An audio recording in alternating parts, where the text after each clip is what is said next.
जब परेशानियां पंच तत्वों से है तो समाधान भी पंच तत्वों में ही है।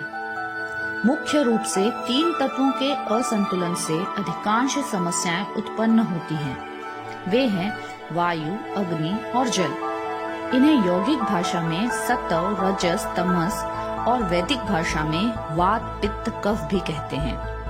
यह एक कारण है कि जगत के करोड़ों लोगों की कुछ मिलती जुलती सी समस्याएं होती हैं, जैसे नौकरी, पैसा, स्वास्थ्य, प्रॉपर्टी, रिलेशंस, स्ट्रेस, डिप्रेशन इत्यादि। और सारी विधाएं जैसे vastu, astro, numero, tarot, reiki, yoga, positive thinking इत्यादि, ये सभी प्रकृति माने 5 तत्वों को उनके आकार, प्रकार, रंग, गुणवत्ता इत्यादि के आधार पर अलग अलग उपायों से संतुलित करती है।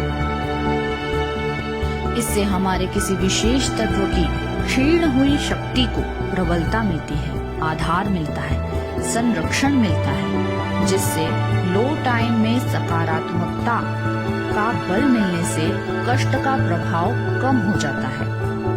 निरंतर परिवर्तनशीलता प्रकृति का मूल स्वभाव है। इसी से ये 5 तत्वों के संतुलन को बनाए रखने का कार्य करती है, जिससे वस्तुओं का अस्तित्व बना रहे।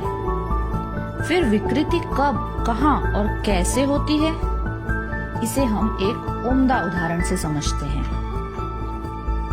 ये है एक आईना, हमारा सराउंडिंग, जो अपने आकार, प्रकार और प्रतिबिंब दिखाने के मूल स्वभाव से परिपूर्ण है। और ये है आईने के कुछ टुकड़े, अलग अलग वास्तु क्षेत्र, जो अपने आकार, प्रकार और प्रतिबिंब दिखाने के मूल स्वभाव से परिपूर्ण है। ये सभी अपने अपने पंच तत्वों से संतुलित हैं, तभी अस्तित्व में हैं।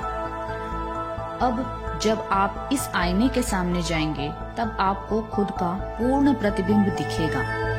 ये व्यवस्थित और उत्तम संतुलन है। जब आप इनमें से किसी एक टुकड़े के सामने जाएंगे, तो हो सकता है आपका पूर्ण प्रतिबिंब ना दिखकर कुछ ही भागों की छाया दिखे।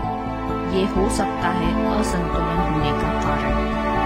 ध्यान दीजिए, ये असंतुलन का कारण हो सकता है नहीं। फिर कहाँ है असंतुलन? असंतुलन निर्भर करता है इस बात पर कि उस समय हम किस भाग का प्रतिबिंब देखना चाहते हैं।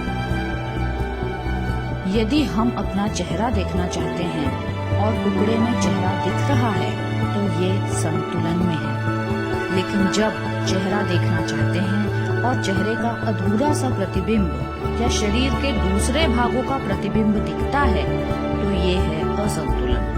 या हम सिर्फ चेहरा देखना चाहते हैं और पूरे शरीर की छाया दिख रही है, तो ये भी असंतुलन हो सकता है। अर्थात किसी समय अवधि में हमें क्या प्रयोजन सिद्ध करना है और उसे पूर्ण करने के लिए उपलब्ध सामग्री कैसी और किस मात्रा में है, इस बात पर संतुलन और असंतुलन निर्भर करता है।